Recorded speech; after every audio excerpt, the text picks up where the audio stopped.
At sa puntong ito, nasa studio na po ang kasulukuyang Commissioner ng Bureau of Customs, Nick Faeldon. Sir, Commissioner Faeldon, magandang umaga po, sir.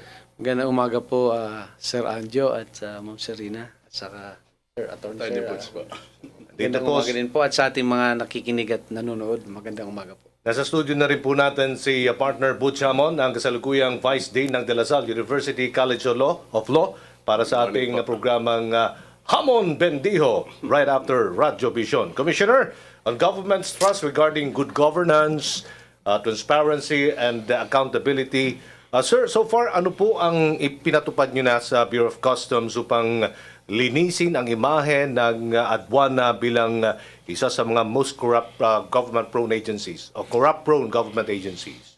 Unang-una po yung invitation ko sa lahat ng publiko, kasama na ang media, na libre po silang pumunta sa customs, hingiin anumang kailangan nila doon, mga papeles man ito.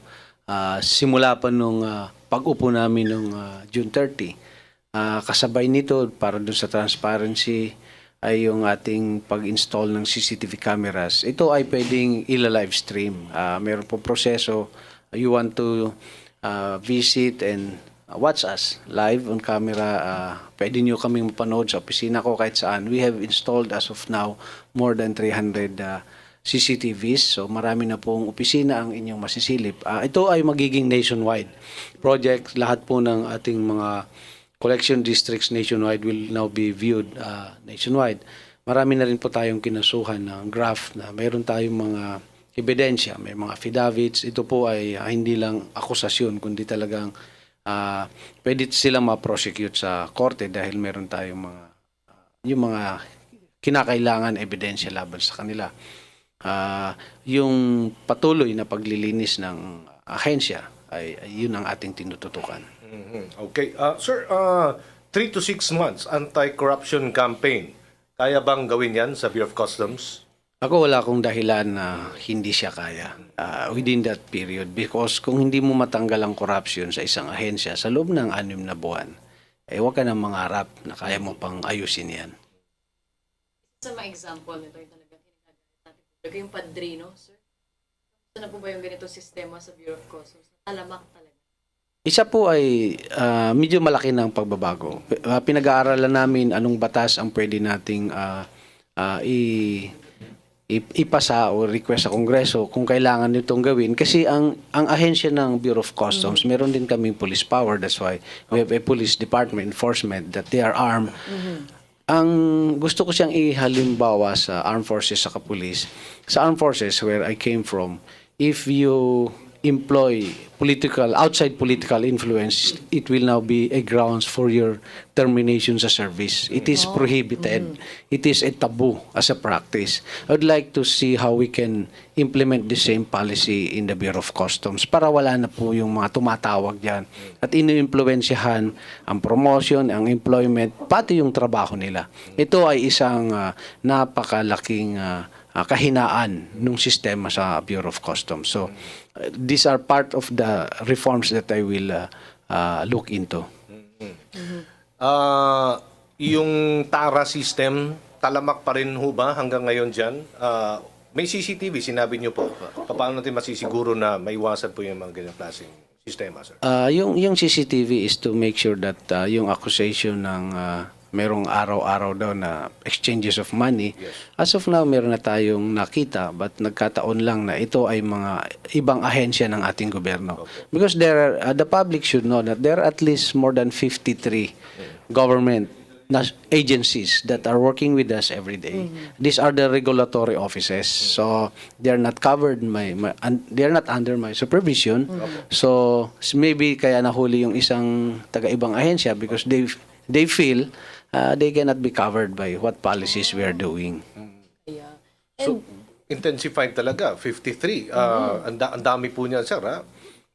Not all the time they are in the vicinity of the Bureau of Customs, but there are some that permanently occupy offices and work within the cycle of import facilitation. So, maliban sa mga CCTV, meron talaga din kayong mga mata, bawat departamento dyan sa customs. Yes sir, yan po yung ating inumpisang gawin. That's why marami po tayong hindi na natin pinapublish. Almost every day, different types of technical smuggling are being hauled and apprehended.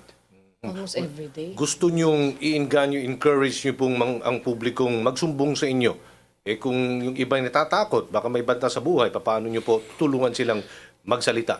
Opo, yun po yung ating panawagan sa publiko na kung meron kayong karanasan talaga ng isang direktamentong pakikipag-ugnayan sa aming mga empleyado at sila po ay hinaras kayo, at kahit hindi kayo hiningian, let's say, isang araw yung na kayo nag-aantay, yung inyong fina-facilitate ay hindi nila ginagawa, I can consider that already as a form of hindi dapat. So, pati yun, isumbong nyo sa amin. I am still waiting for that first concerned citizen to personally and attest to existence of such. Maraming texts na they do not even recognize themselves, ayon sa kapitbahay niya na sinabi ng ganito. So, ang hirap ipurso kasi hindi naman talaga pakikinggan ng korte yan. Kailangan direct experience, ipanindigan mo yun. Ngayon, wag sila matakot kasi meron naman tayong protection, yung Witness Protection Program na pinoprotektahan ng ating gobyerno ay mga whistleblowers. At ako, I will personally ensure your safety.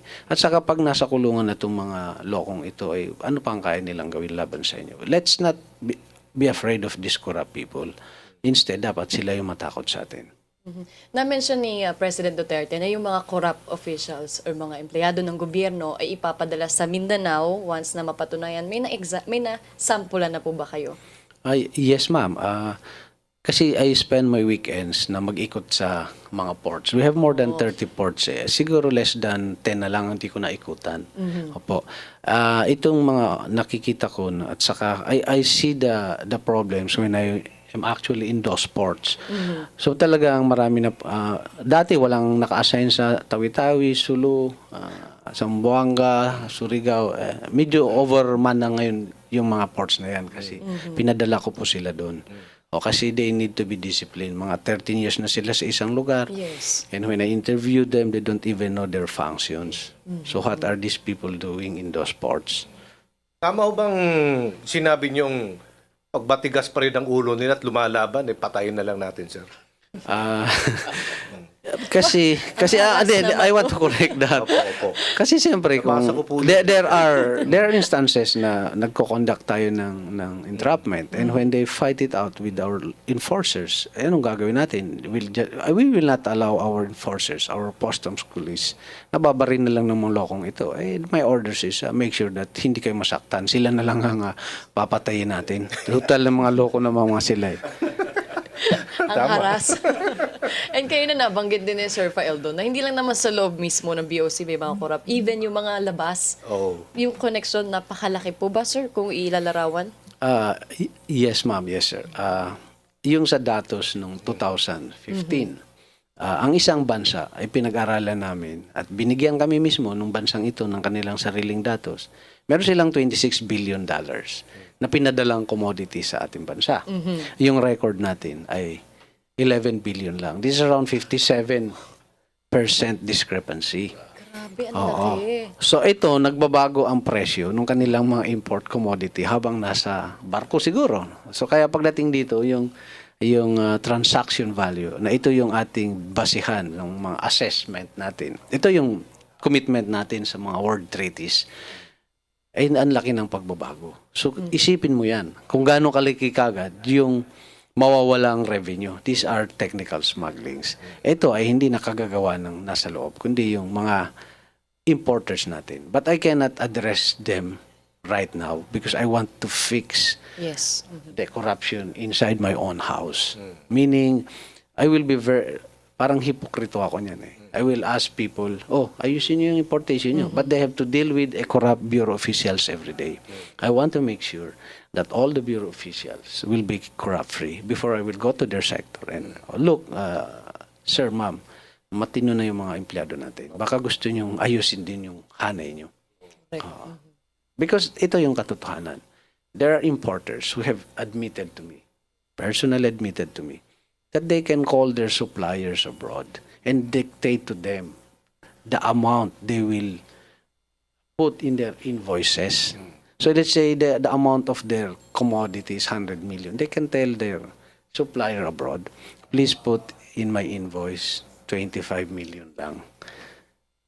As easy as that. So the problem of technical smuggling is not just inside the Bureau, but a lot of players are involved here. Sa labas talaga transaksyon yan eh. Kaya No? nga Medyo nahihirapan kayo nga sa paano natin Saka yung pagkalugi. Yes, that's why I have had Matigil. several meetings already with this concerned country.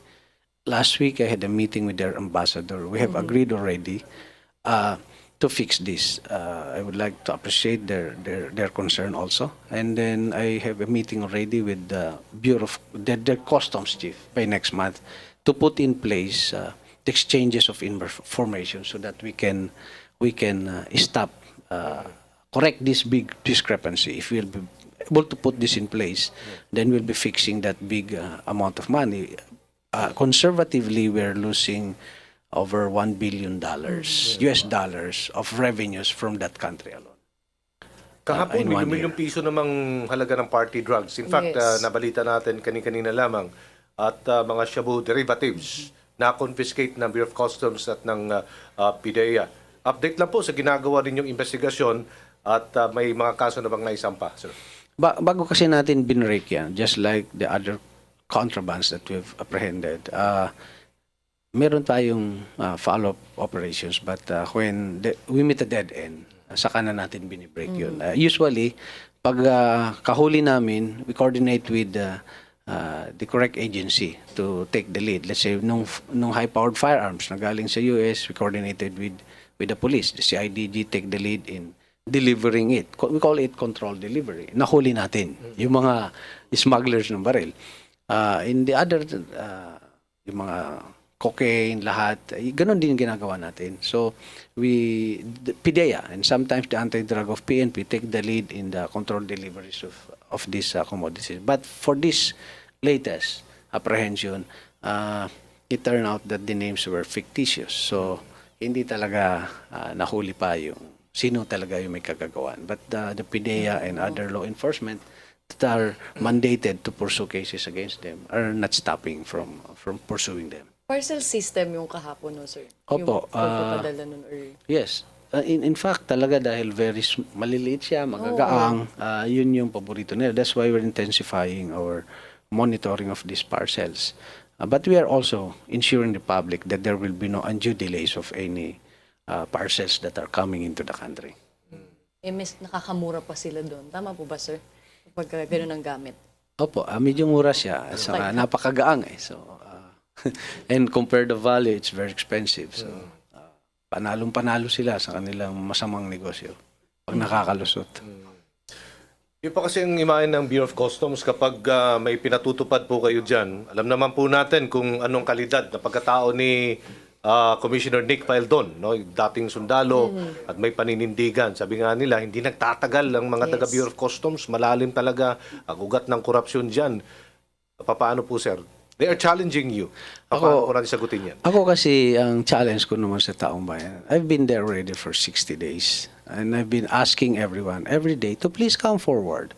At manindigan kayo kung talagang nahaharas kayo.